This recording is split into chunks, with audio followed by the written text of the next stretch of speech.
Praise the Lord. June 18వ తేదీ 2025. ఈరోజు దేవుని వాక్యం. దేవుడు ఆశ్చర్యముగా ఉరుముధ్వని చేయును, మనము గ్రహింపలేని గొప్ప కార్యములను ఆయన చేయును. యోబు గ్రంథం 37వ అధ్యాయం 5వ వచనం.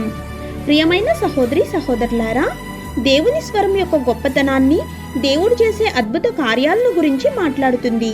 ఇది మానవ అవగాహనకు మించినవి. ఈ వచనం దేవుని అపారమైన శక్తి, ఆయన పనులు, మార్గాలు తరచూ మనం పూర్తిగా అర్థం చేసుకోగల దానికంటే మించి ఉంటాయనే వాస్తవాన్ని దృష్టిలో ఉంచుతుంది. దేవుని స్వరం అద్భుతమైన మార్గాల్లో ఉరుములు అని ప్రస్తావించినప్పుడు మనం ఊహించగలిగే దేనినైనా అధిగమించే గంభీరమైన ఉనికిని తెలియచేస్తున్నాడు. ఈ వచనం దేవుని సార్వభౌమత్వాన్ని మరియు రహస్యాన్ని గుర్తు చేస్తుంది.